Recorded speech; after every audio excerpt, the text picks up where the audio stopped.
quarta-feira, dia 10 de setembro. E ontem a secretária de imprensa dos Estados Unidos admitiu que os Estados Unidos poderiam usar tanto o poderio econômico quanto militar para defender liberdade de expressão e interesses dos Estados Unidos em outros países. Isso depois de perguntada sobre se haveriam novas sanções ou medidas contra o Brasil caso o Bolsonaro fosse condenado. Bom, para surpresa de ninguém, ontem no julgamento, o Dino e o Alexandre de Moraes votaram a favor da condenação do ex-presidente. Agora falta um voto para ele ser de fato condenado. Vamos saber a pena na sexta-feira. Mas hoje o Fux retoma o julgamento com seu voto. Ele que ontem já começou divergindo em alguns pontos do Moraes, mas mesmo que ele vote contra a condenação, depois a gente ainda tem mais 2 votos. E é óbvio que o Bolsonaro vai ter um voto a mais e vai ser condenado, né? Enquanto isso, ontem o Trump postou falando que está negociando com a Índia e quer conversar com seu grande amigo, primeiro-ministro da Índia, Narendra Modi.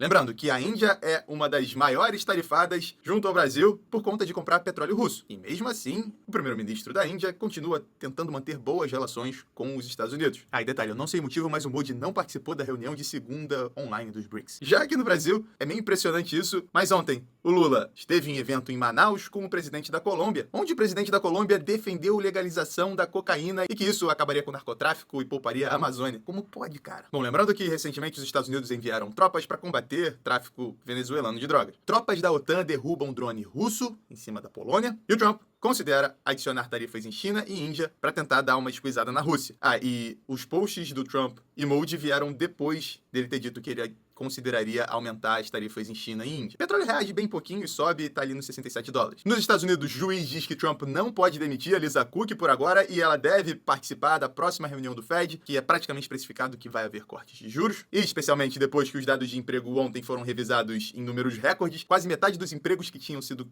ditos, que tinham sido criados até março desse ano, de março do ano passado até março desse ano, na verdade não foram criados, então a economia não está tão bem quanto o esperado, e o mercado começa a entender que deve haver mais cortes de juros do que era esperado antes. Com isso, principais índices dos Estados Unidos fecharam nas máximas históricas ontem, e depois do pregão a gente ainda teve a Oracle reportando resultados subindo 30%, com os investidores animados com gastos em inteligência artificial. Já a Apple ontem terminou o pregão caindo depois do seu evento do lançamento do iPhone 17. Entre ontem e hoje, a China anunciou dados de inflação, que na verdade a China está lutando contra a deflação. Teve uma certa recuperação da deflação no preço ao produtor, mas ainda nada muito relevante. O preço ao consumidor, o núcleo do preço ao consumidor, até subiu um pouquinho. E hoje a gente tem dados de inflação IPCA saindo aqui no Brasil e PPI saindo nos Estados Unidos. PPI, índice de preço ao produtor. Amanhã a gente tem inflação ao consumidor nos Estados Unidos. Ficar muito atento a isso.